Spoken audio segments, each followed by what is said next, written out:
Well, good morning, good afternoon, and good evening, everybody, and welcome to another episode of the Buddhist Biohacker.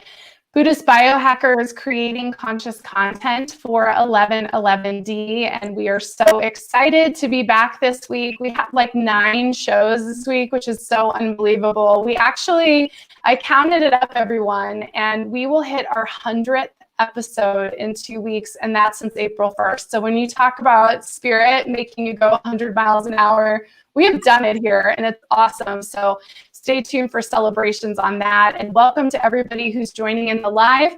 As usual, you guys can use your chat box. You can ask questions. You can share your comments and stories all throughout the interview. So you're welcome to be a part of this with us. We appreciate you so much.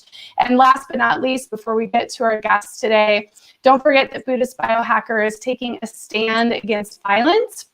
So remember, it is all about compassion in your words and in your actions and even in your thoughts. And so just remember to carry the bodhicitta with you each and every single day and watch your own violence towards yourself. So just like Julie Hoyle, one of our favorite guests, says, you are committing an act of violence against yourself if you are not living your truth and embracing your innate gifts and talents. So don't forget to be you. And with all of that said, I'm really excited today to have our special guest, Misa Hopkins, with us. Welcome, Misa. I am so excited to be here. Lisa, you and I have tried so many times to connect. So it's really wonderful that today's the day.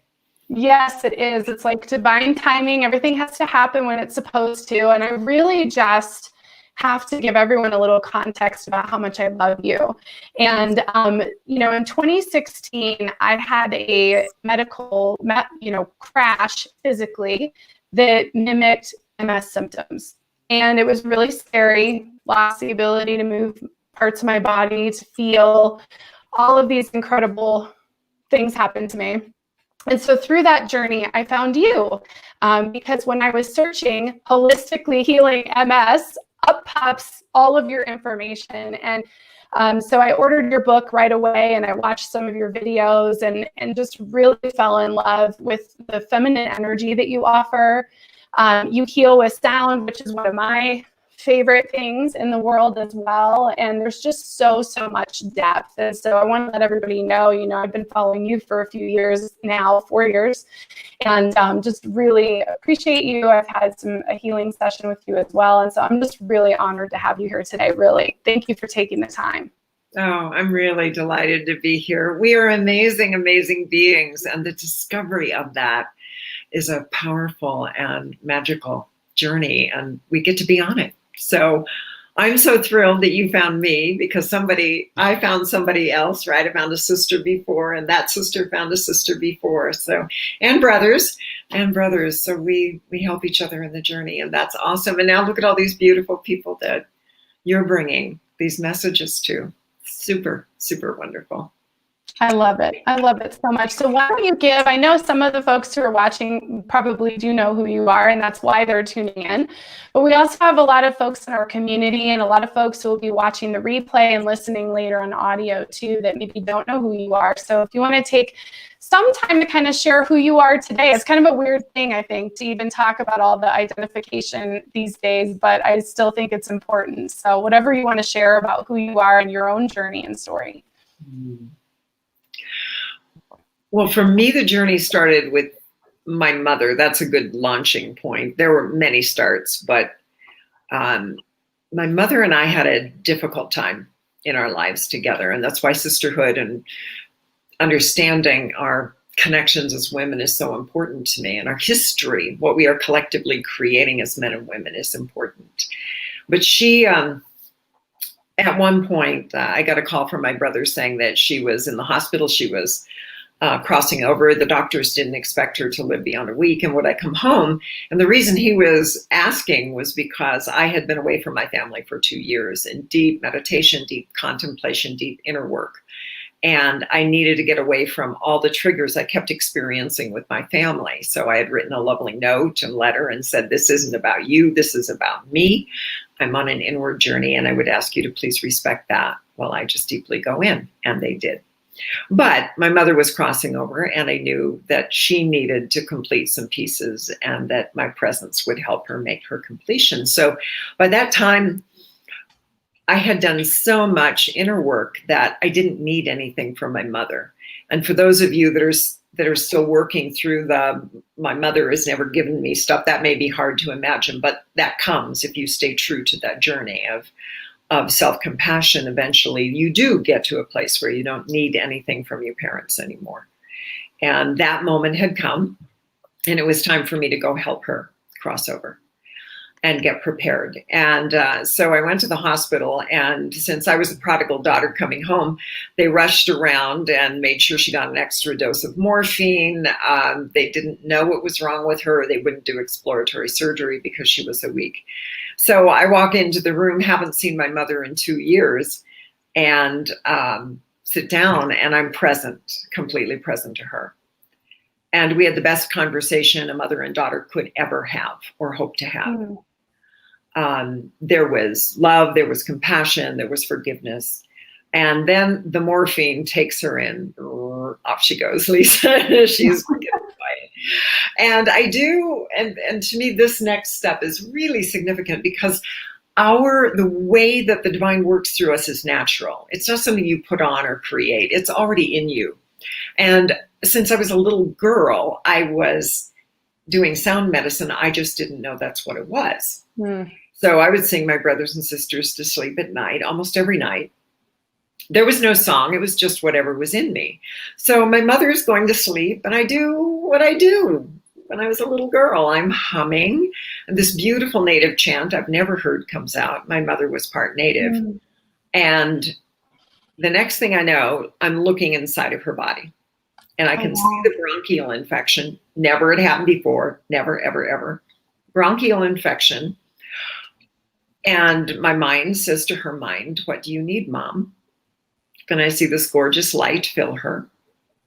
This beautiful white light, as though to say, "We're done."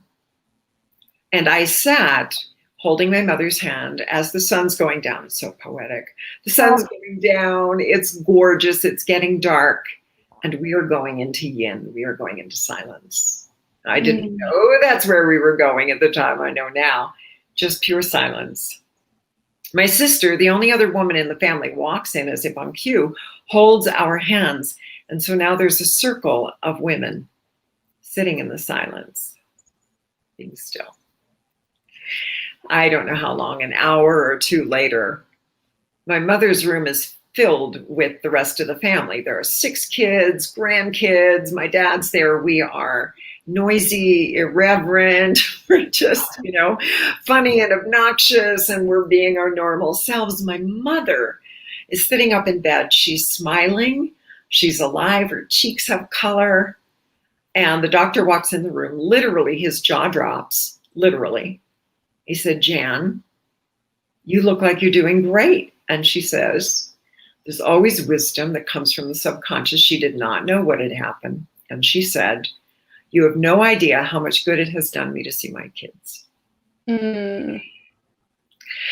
I'm not saying anything. I'm being really quiet. He believes it was a penicillin drip. That's cool. Penicillin drips are fine. Didn't say a word. He says, "Well, if you're doing this well tomorrow, we'll send you home." And she was, and she did go home. It was my mother's time to cross, but she had 3 months to complete the things she needed to complete. And she gave me the greatest gift of all. She set me on my spiritual journey because there was a part of me that had to understand how that sound healed. And what I didn't know is that the silence was as much a part of that. That came in mystical initiations later. That sound, that silence, that presence, that willingness to do my work was everything in that encapsulated time, that 2-year period around the pain with my mother and the healing with my mother was a microcosm that is the macrocosm of my life. That's where the pieces of my life began to come together. So all of that since then It's been the journey it needed to be. Everything from healing my own MS, healing cancer in my body. Now it's leaky gut, I mean, there's just, the body is a fragile thing. It's being present to these changing times, being present with my husband, understanding the nature of the dynamics of sacred feminine and masculine energy as we're working through this very, very powerful time in history. My native ancestors came in. I actually got myself on television to talk about the emotional roots behind healing. They consistently show themselves. We get all fixated on the physical elements, but emotions are at the root of everything that we encounter. And the mystical initiations that I was blessed to experience that have helped me understand how incredible we are, my unique experience of that, and that we are on a journey together. And our greatest opportunity is to continue to fall in love with ourselves, with each other, with life, with the divine. And everything in our path is in making that invitation to us. So that was a long bio, but so beautiful though. Like, what a gift. I mean, what a gift to have been given that opportunity to heal the family and also to continue your own journey of healing. And it's actually a really great segue to one of my questions that I had, because, or one of the things I don't even know if it's a question as much as just something to talk about, but you have a meditation that's available on your website that folks can register for, that's all about holding and melting and loving, in this container. And it was really one of the most profound pieces of my healing journey in the last few years, was actually doing that meditation over and over again, and really integrating it into my own practice of being able to merge and dissolve with those destructive forces that can be of our own design in our physical bodies. And so I wanted to have you talk about that a little bit, and about, maybe where that come from, or what your thoughts are on that, and how you feel about it today, because it's just so powerful. I just can't stress it enough to everyone. And I'll put a link, you guys, to it in the bio, so you can go register and download it as well. So, but go ahead. Yeah, a little hummingbird just flew over, by the way, and I always pay attention to nature, so it's really speaking to the joy that emerges to me. That's what hummingbird means. And by the way, my mother said before she crossed over that we would recognize her in our lives after she crossed over, because she would come back as a hummingbird. So beautiful. So. Isn't that yummy? Get all yes, that's so amazing. Oh my God, so beautiful. Yeah, so she's clearly in support of this discussion, which is awesome. Holding is an energy that I was doing with my mother and didn't know I was doing. And it didn't have a name, it didn't have a form, it was completely spontaneous. It was really years later that I was with an elder, and I was having, Robin, I native elder, my mother's bloodline is Cherokee, so I began to study with Cherokee medicine women. And I remember going to Harvest Moon at one point and saying, oh my gosh, I'm having all these visions, and I'm feeling this calling, and I haven't completed my apprenticeship and my priesthood, and I don't know what to do with this. And Harvest Moon was an amazing woman, and she just said, Misa, where do you think all of that originally came from? Direct. From the divine. And she said, so whether you completed whatever you think you need to complete, go sit down and listen to the spirits who are talking to you, because they have a message for you. This is part of your work. And the minute I got quiet, my ears opened up, then the messages came flooding in. And since that time, I've learned to pay attention to those voices from our ancestors, like the hummingbird, because they never leave us. We just close up our ears and we listen to the traffic and the radio, or well, we don't listen to radios too much anymore, but we listen to the internet, and we're not dialed in. And what I learned from both my Cherokee elders is sit down and be still and listen and pay attention and observe. A little different than the Buddhist pathway, but many ways very, very similar, right? Yeah. Sit down, be still, be still. So many years ago, as I was being still, I was in a great stillness practice. I was given this incredible medicine bowl, huge womb-shaped bowl for women. And it came out of a tradition of women's ceremonies that were cultivated across centuries. And I do mean centuries. And the women's goal in the village was to shed the limited body to become the limitless self. One could call that a path to enlightenment. Yeah. And they dedicated lifetime after lifetime after lifetime. And I'd been praying for years for a women's path of enlightenment because I kept bouncing off of everything else. And I think that was because deep inside I knew I had something to do that was based in something that women had created and passed down.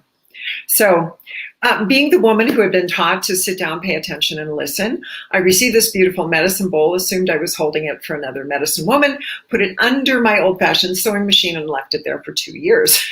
So clearly that lesson wasn't in yet. And finally, a man said to me, Misa, that's for you. Sit down. And I did. And memories flooded. I had been in that tribe for a long time. I had helped cultivate the pathway, as many women had. And at the foundation of this pathway was a practice the women called holding. Holding is a willingness to be present to that which is in compassion. Simply what it is. Holding is a willingness to say, emotionally, I'm distressed, I'm going to hold that. Physically, I'm in pain, I'm going to hold that. I'm struggling with someone I love, I'm going to hold that in compassion until it unravels itself, because it will. It might have started in a past life, it might have started in some aspect of your soul journey, something may have occurred in your childhood, some trauma that triggered this difficulty you are having now. But in the presence of compassion, it releases. And all that is left in that moment of pure silence, which I know to be pure yin, pure feminine energy, we'll talk about that in a few minutes, about where that came from. That yin presence, that deep, deep silence, in that silence, we have entered the womb of creation, the beginning of all creation. And many sacred texts talk about this, from the Apache to the Christian Bible. They will talk about the darkness, the wateriness, that place that is so still. From that place, we emerge as the light and the sound first of who we are. And in that sound, we are the blissful expression. In that light, we are the blissful expression of consciousness, aware of itself. So aware of itself as expression. So the holding practice was given to me by my ancestors as a way of saying, do you remember? Do you remember how we used to do this? Didn't it feel good? I mean, women were full of emotions. Our hormones change multiple times in our lifetimes, and it affects our emotions. So this was a beautiful way that we learn to be present to the emotional shifts and changes and waves of our lives without getting attached or stuck in any single emotion and calling that who we are, but rather allowing the emotions to move through to remember who we really are. So the holding has been a powerful gift that I share freely. And I love that. I love that I get to share it freely with any woman or man now who wants to learn that practice as a way of allowing the emotions to become a doorway to spiritual freedom. So that's how the holding came to me, and that's so dear to me, and it's so exciting to hear. And I love hearing how it touches people's lives. Yeah, I mean, it really is just, especially I think for those who have nervous system issues, especially, there's this frenetic kind of energy that we experience. And I'm sure, part of that's just being in this world is challenging for some of us, but, being here and having that frenetic energy to actually sit with it and hold the space for it was one of the all the teachings I went from, and we're just getting to know each other, but I followed His Holiness, the Dalai Lama, for 7 years and went through several initiations and worked as a volunteer. And I want to talk about the yin, because what comes to me about this and why I bring up the Dalai Lama is that holding, that compassionate holding energy kind of releases all of the static. And there was this moment I heard that he would be in early in Washington, D.C. for this initiation, and he was going to go in, he works like a crazy person. So he was in there at like 4 a.m. Because I was a volunteer, I snuck, I got in, I was like, okay, I'm going to go in early. And it was just His Holiness and another Lama sitting on the stage, and he was chanting. And the whole entire, is at the Verizon Center, the whole place was dark, lights were out, and I sat probably 50 feet from him. And the holding, the sacred container of the Shakti is just, I'm getting goosebumps just talking about it. And that's what that meditation that you've created, and even you could argue your website, it's that sacred container for this compassionate energy. And it's just so incredible. It's such a gift. It really is. I really have found, Lisa, that every tradition, and by the way, His Holiness and I have connected in the dream time, and I just adore him, by the way, I just adore him. And he's been there for me at times when I really needed just a peace, that's what he does. He just gives you this peace, and it's like, thank you, I'm going now. I'm off. Yeah. The spiritual traditions that understand the power of that silence give us an access point to yin energy. They're giving us the way into yin, to be still. And I know if you've never meditated, or you're struggling with meditation, I did too. I had a memory from my life when I was younger that meditation would be really good for me. I knew it at my most stressful points in my life. And I remember reading a book and thinking, I can do that. I can sit down and meditate for 20 minutes. I write about in my book, I sat down on the floor and went nearly crazy for 5 minutes. I didn't think I was going to live. It was horrible. 2 years later, where I could be that space for 24 hours at a time, it just was like, yeah, okay, I'm here.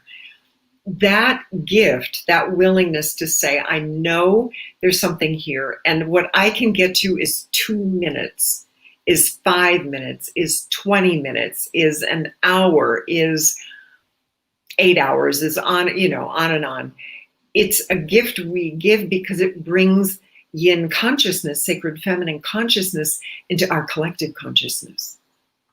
Every minute, it all counts. To remember that we are that. We are that silence. We are born from that silence. And I didn't know that, Lisa, until I went to Egypt. And in Native tradition, by the way, when you go into ceremonial space, which I consider the trip to Egypt to be, you do your giveaway first. Giveaway could be something physical. It can be often it's an emotional attachment. It's a thought, it's a belief, and what you're doing is giving it to the creator, giving it to the earth, however you're going to give it. But you consistently practice letting it go. So I had been in a practice of letting go of some emotional attachment and letting it go. And I'm sharing this because that's part of the preparation that often gets missed. And I go through that with my students when we're walking the medicine wheel. First, surrender. First, give away. And then the rest happens. So when I went to Egypt, we went to the Temple of Isis, which I had just fond connection to. And as we left the Temple of Isis, I, like a day later, went into this space where I should preface this, I was on a journey with 300 psychics and healers, if you can imagine. Oh, wow. Wow. On the Nile, this had been prophesied. We were all called. We were there. So the energy, if you can imagine, was like, all this. Oh my gosh, yeah. And there were people having Kundalini awakenings and mystical experiences all over the place. So one of the experiences that shaped my life was being yin energy for 24 hours. Not imagining it, not trying to get there, being that womb of all creation, all potential, all possibility, everything that ever was, ever could be, ever will be, in this slow, powerful, dark love.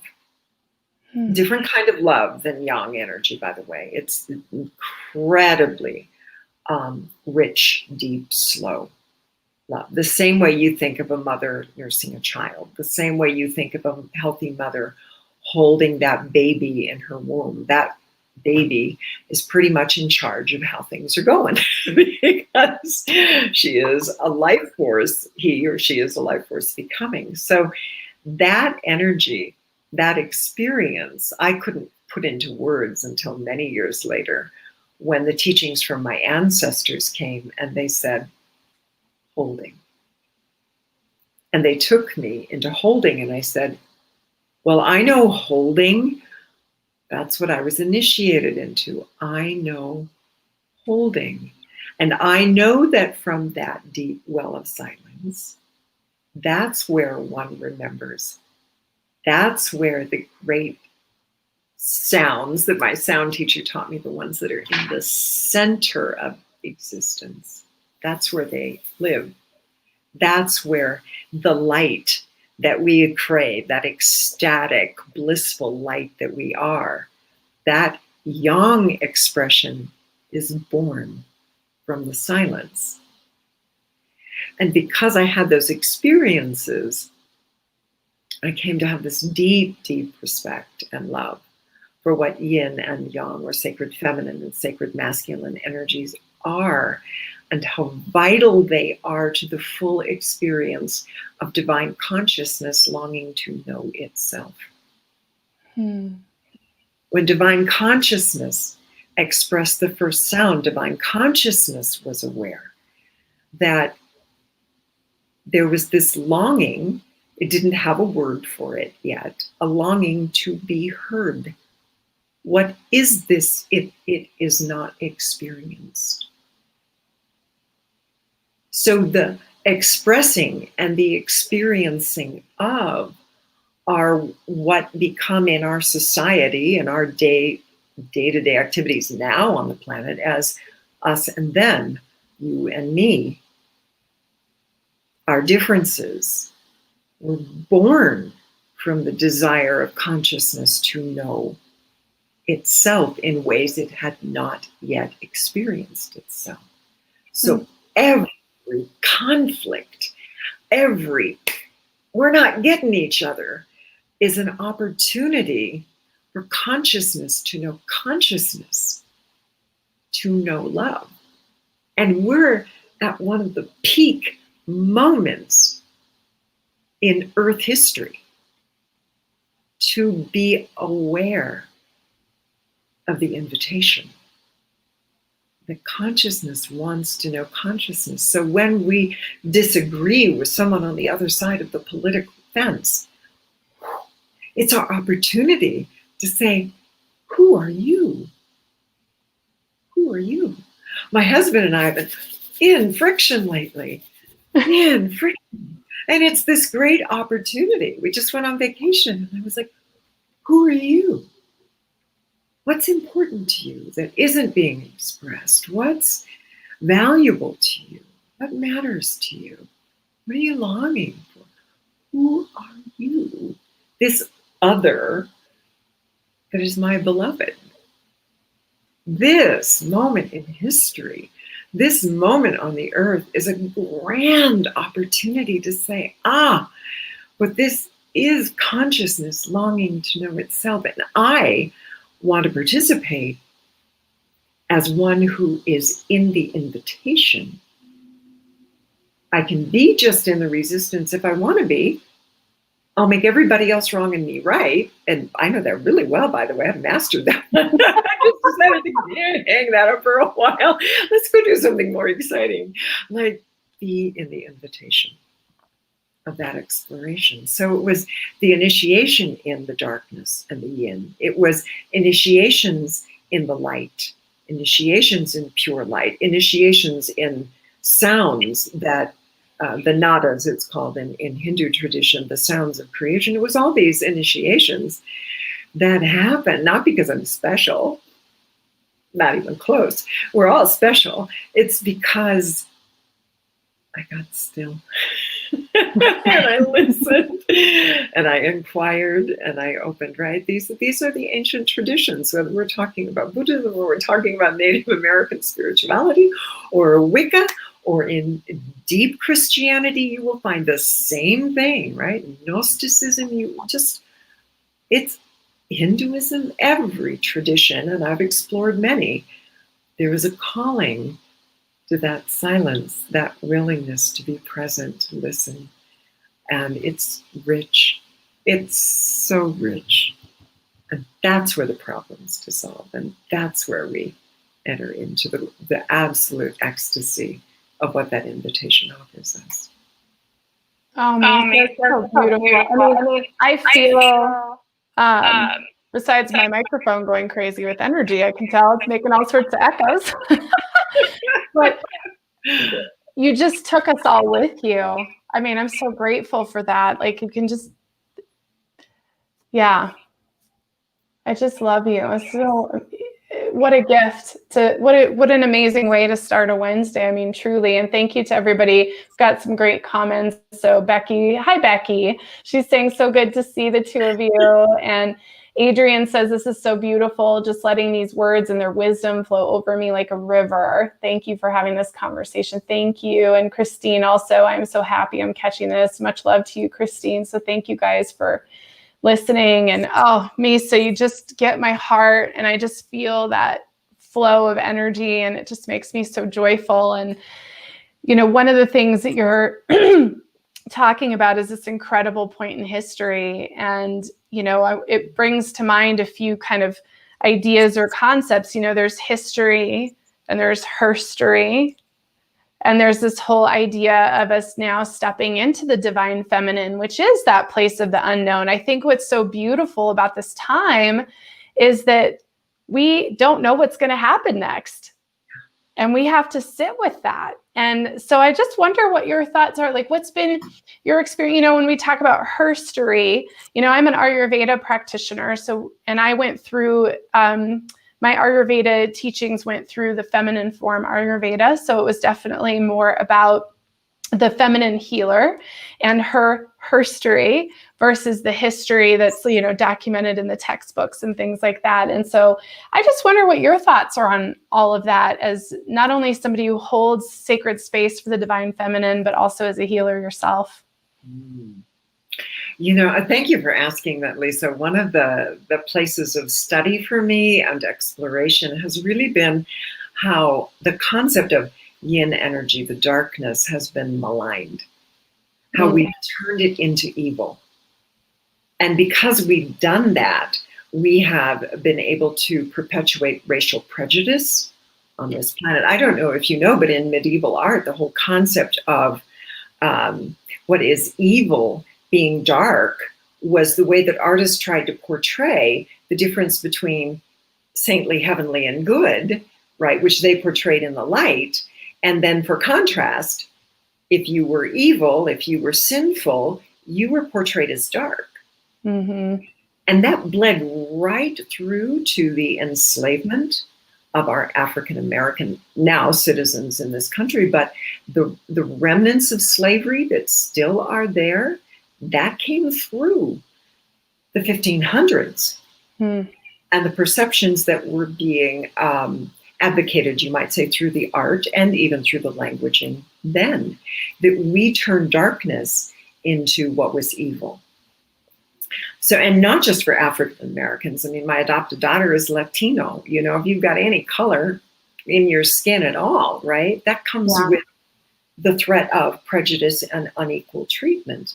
So we're living in this time where we have an opportunity to shift that dramatically. And that starts, in my experience, with our words and our thoughts. So I can't tell you how often I'm sitting with well-educated healers, very spiritual women, who are still talking about the dark night of the soul as if it was an evil process. As if what they were having to do was deal with all that bad stuff that they wanted to get rid of.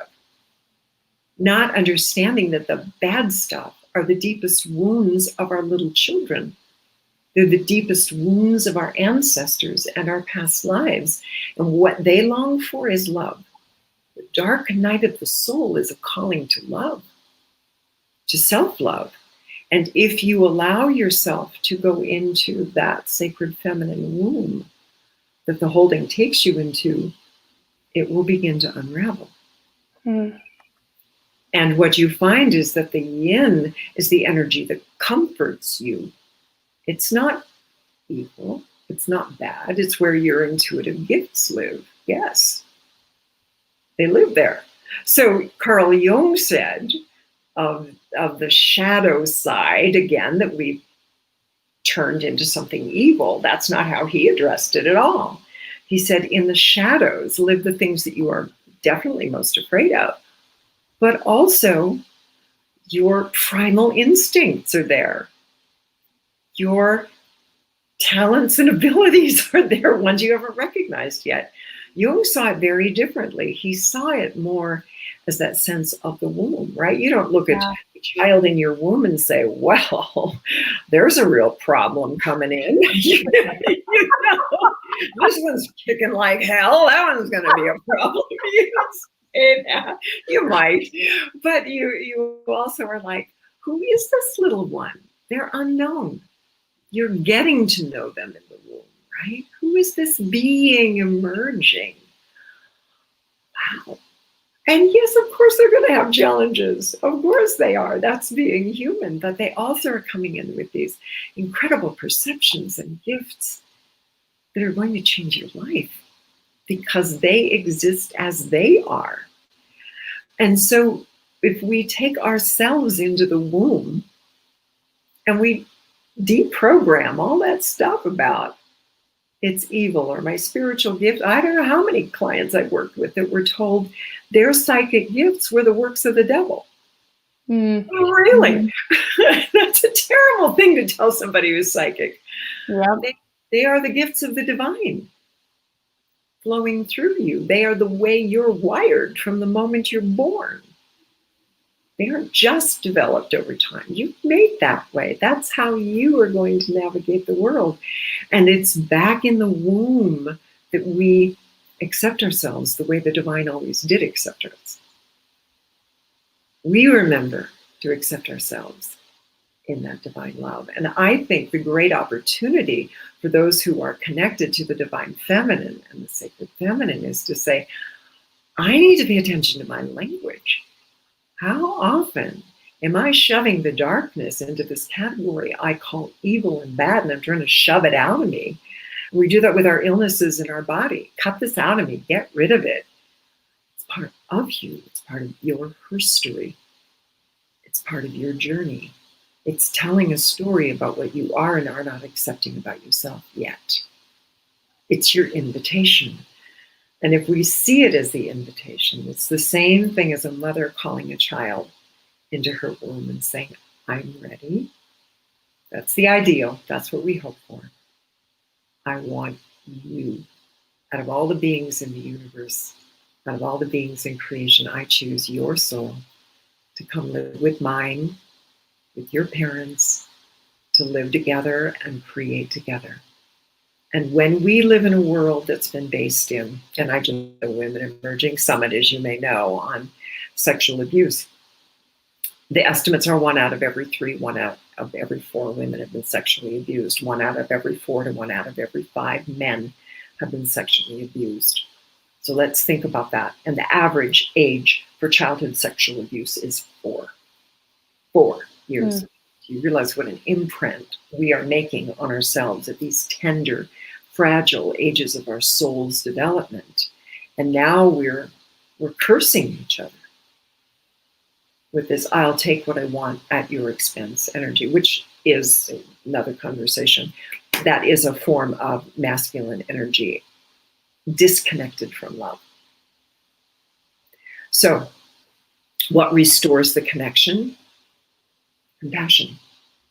Because guaranteed, if you've been wounded at those tender ages, and most of us have experienced some kind of trauma, because our parents experienced trauma, because their parents, and on and on and on through a great deal of our history, experienced trauma. What is crying out for love is a traumatized part of our soul. And its cure is love. Its cure is our compassion. Its cure is to go back into the womb and start over. So when you take that pain of your abuse and your trauma that gets played out through our nervous systems and gets played out through our organs and gets played out in our depression, and you have the courage to take that to Infinite Mother, to Yin, sacred feminine energy, where she can love you as you always long to be loved. And that's a process over time. You don't just jump in and, okay, I'm fully loved. You're going to, little bites, little bite, right? You let those little bites in. The pain simply unravels and disappears. It's not needed anymore. We don't need to scream anymore. And all that's left is this rich awareness of how loved we are. The director of miracles at Lourdes, when he was asked, why is it that some people come here and heal? He said, because his observation was they were able to accept how loved they were. How loved they were. So that is the invitation. Are we willing to have the courage to say, okay, today a little more love, a little more love, a little more love, a lot more love. Okay, I'm stretching now. I'm ready to really stretch my boundaries in terms of what I think love can be, and shed these thoughts that somehow there's something evil that has to be extracted. There's something damaging you, or that you're damaged. Not at all. You are an infinite child of love who needs to remember she is an infinite child of love. And that journey is a journey of courage, for sure. Mm-hmm. When you go into the dark night of the soul, of course you will. And if you stay true to that, how much more love, you will heal the pain you're experiencing, as will the inner child, as will your ancestry. And when the ancestry changes, we're creating a whole new dynamic in terms of what life is and can be for us as individuals. Because the timeline isn't linear, it's actually circular. And the moment that you interject that love that loves beyond all imagining, whatever degree of it you can experience, the entire potential has now shifted. All of it has shifted for you. And the things that were once pain become distant memories, like lifetimes a long time ago. And what becomes your focus is that which I am creating now. And it's fun. It's just plain fun, even, and this is the tricky part, even in the midst of the trauma, there is an invitation. Even the new traumas, there is an invitation. What longs to be loved? And am I willing to love? In the moment you immerse in the love, there is that sense of, oh, I can do this. This is okay. This is even kind of pleasurable. This even has moments of fun. Yeah. I'm going to be okay. And therefore, the people that are in my circle, we are going to be okay because I can hold that for you. I can hold for you what you cannot yet hold for yourself. Back to my mother, which is exactly what I did for my mother. I held for her the healing she could not yet hold for herself. And now, as a little hummingbird, she comes back. She holds for me the love, the joy that feels like it's out there always. I don't know if I'm going to get to that next level of joy. And she's saying, darling, I am right here. It's right here. Calm down. Calm down. It's right here. And I'm holding it for you until you remember that you are that joy. You are that love. Circle around and around in a great spiral of life. Ooh, that was a long answer again. Oh, God, it was fun. Beautiful. It's beautiful. And you've no idea how amazing and perfect it is because we've been doing nothing but talking about the shadow on this podcast. Everybody knows we've been talking about that a lot and talking about what the heck ascension even is. And so it's what you're saying is so perfect and timely. Because even as you were speaking, I was seeing these images of, that separation, we're putting everything outside of our own womb, and it's like, how do you bring it all back in and create that unification of the self? Because that, just like you said, that is that's it. That's everything. And it's just so beautiful. It's so beautiful. And I can't believe how fast time is flying. And I could talk to you for like 3 hours. But I do want to talk, you mentioned about ancestry. And I've been on this peculiar, lovely journey for quite some time with the collective that I work with, or the collective of the Golden Ankh is who I've been working with for a long time. So interesting, your Egypt story. And they love to talk about genetic structures and the changes within the genetic structures and healing our lineage and generations and all of those things. And so I know that that's like a whole other podcast, but I just wanted to, I know it's like, there's so much to talk about. I'm just so grateful that you came on because oh my God, you have so many great things to say. And, but I would love to just, what are your thoughts in the present? Like all the healing work and the work that you do when it comes to healing our lineage and really looking, to give context to all of you guys who are listening, this planet that we're on, who's also an entity healing herself, our beautiful Lady Gaia, we're purifying a lot of ancestry right now. There's a lot of trauma, ancestral trauma that I think is up for us right now. And so what are your thoughts on that? Just whether it's something that we as individuals can do or something that you feel is important to say. I don't know. I don't really have a specific question, but I mean, it's a big question, but it's, just curious your thoughts. It's a great question. And it's a powerful time for us to be looking at who our ancestors were, connecting with them either in the spiritual planes or in doing family trees, whatever we can do to understand these beautiful women and men that have come before us. It's been my experience that there are missions that flow through families, and we're the culmination of our father's family mission and our mother's family mission. And we often carried one through generations. The way I was taught and have come to know, we often live in the same family circuits over and over and over again. It's a way of deepening into mastery, deepening into that.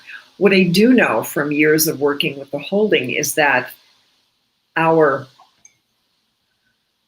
deepest fears, our traumas that have come through our lineage, the emotions that we carry, the challenges we have in our bodies come through those lineages. So it's great. We can move through time. We can do ancestral lineage clearing. That's great. We can move into our childhood, clear. That's great.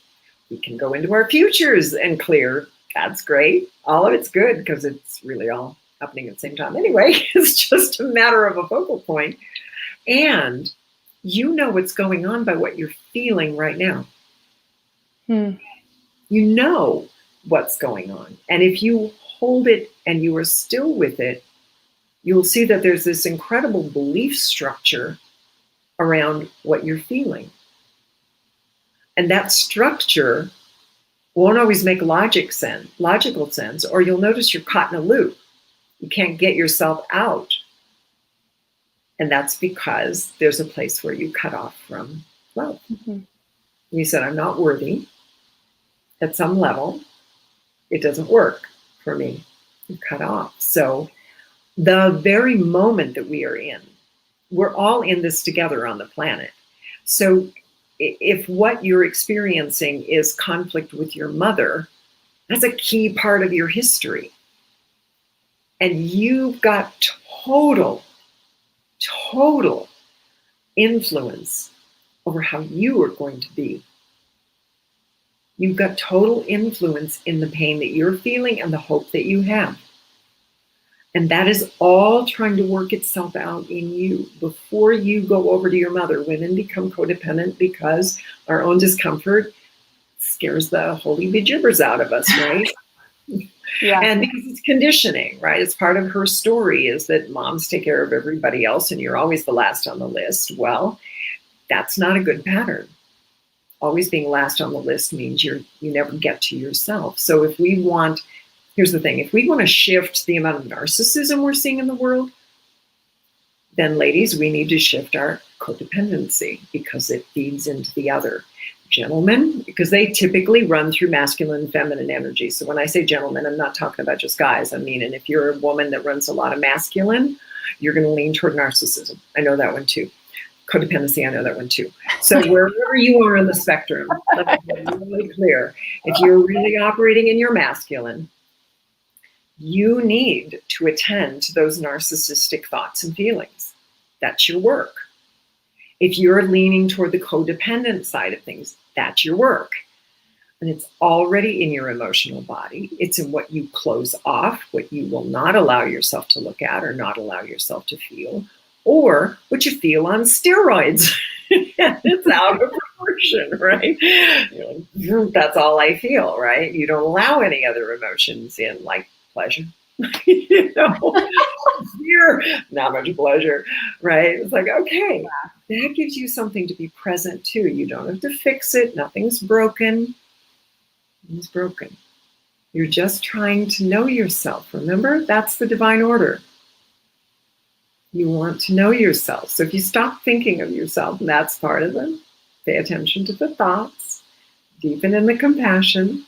Whoop, I just judged myself. Whoop, I did it again. Oh my God, I can't believe I thought that again. That compassion, whatever you can feel. If this is the piece I absolutely wanted everyone to have today, Lisa. If you can't feel compassion, that love, and this is something many of the great meditative traditions have taught us, be present. Presence is a form of love. It's the first step into love, is to observe and quiet the judgmental mind.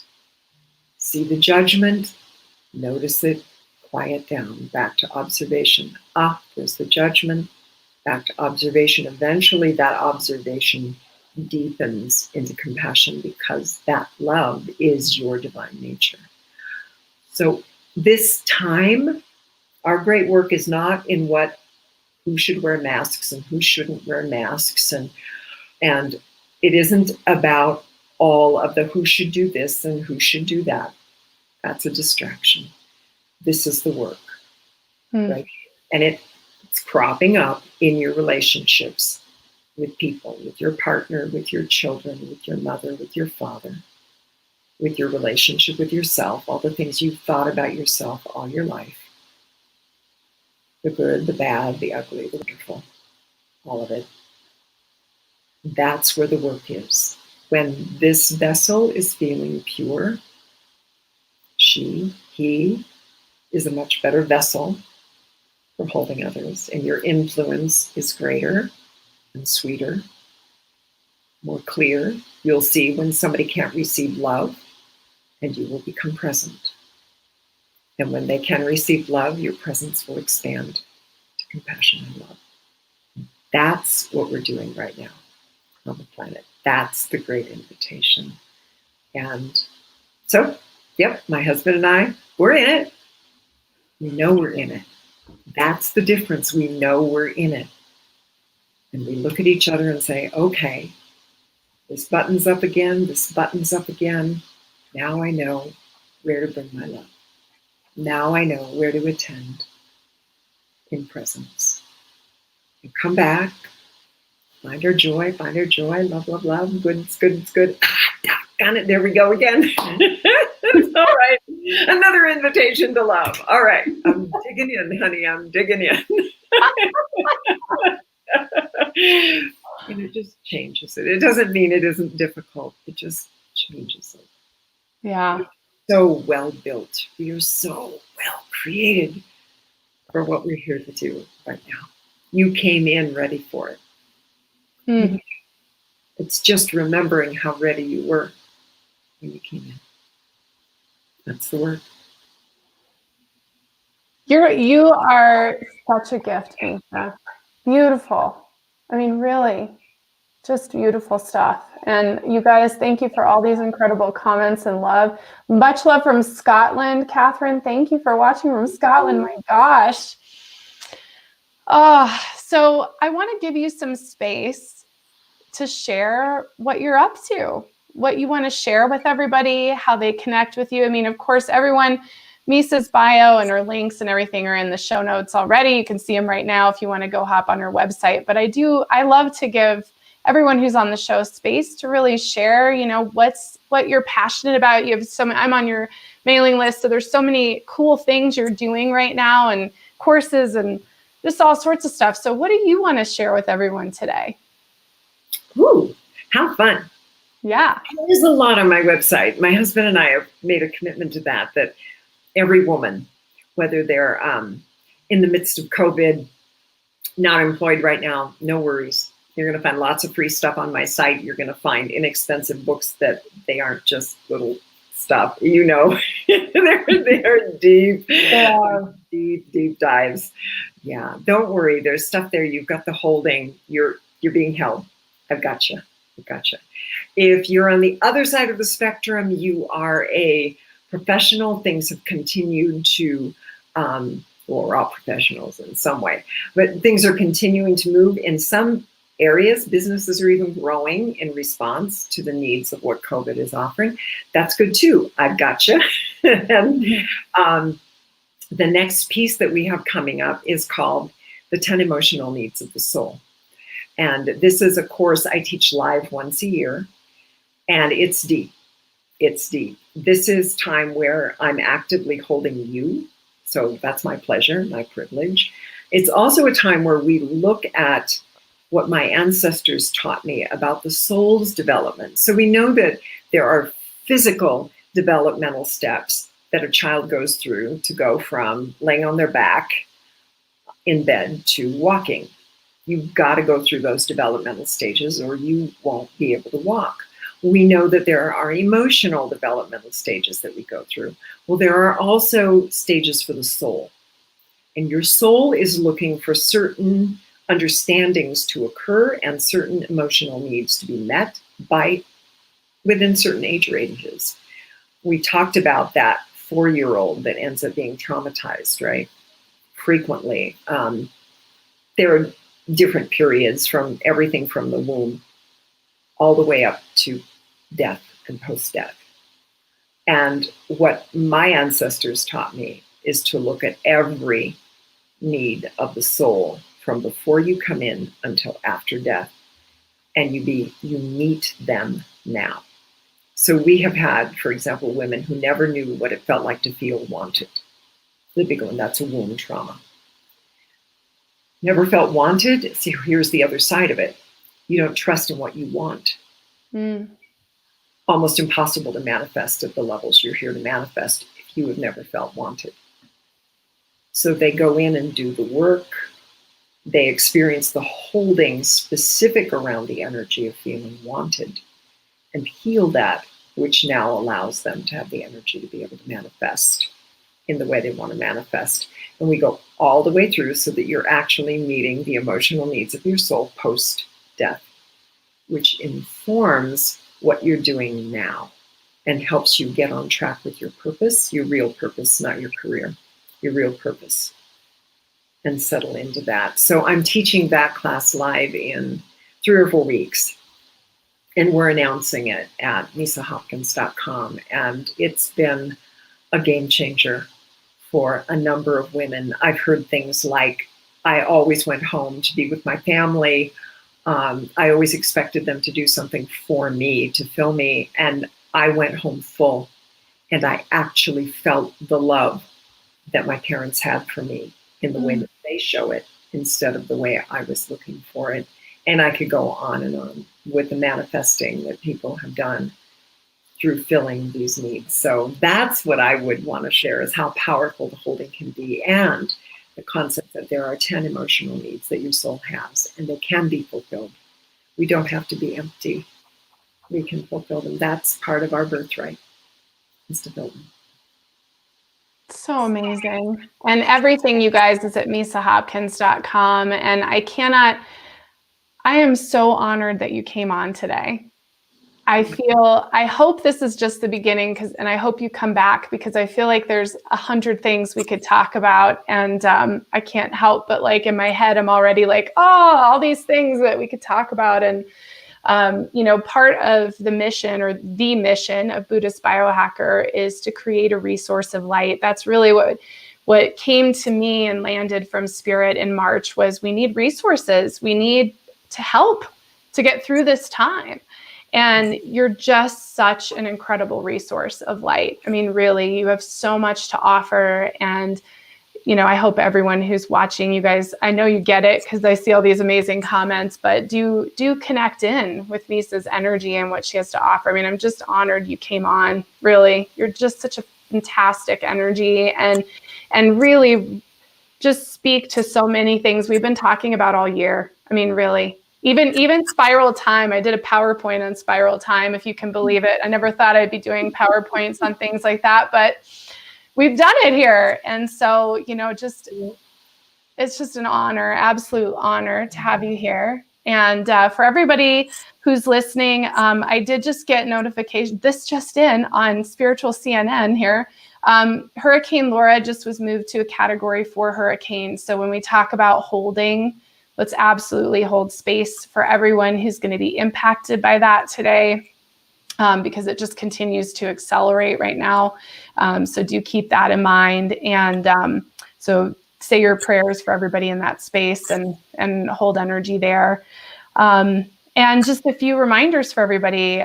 In the midst of this year, I made a documentary about awakenings, and it's releasing on the 28th, which is 2 days away, at 11:11 a.m. here on YouTube. It's free for you guys. Part 1 comes out on Friday. You can watch the trailer if you've not already, right here on the Buddhist Biohacker YouTube channel. It's the most incredible stories, from near-death experiences to the subtleties of awakenings. I mean, really, everyone can have one. That's the amazing part. And you don't have just one, you have many.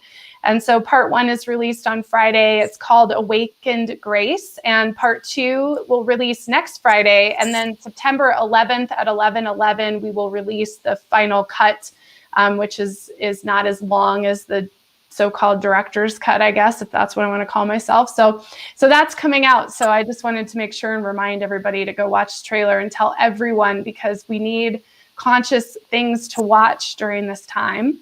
And thank you again, Misa. Any parting words for us? Any final thoughts? Yeah, first of all, congratulations. I'm so excited about what you're doing. Awesome, awesome, awesome. We certainly do need it. We do. And one last thought, because we didn't speak to it. We talked about thoughts and beliefs and feelings. And Mother Gaia is responding to all of that in us.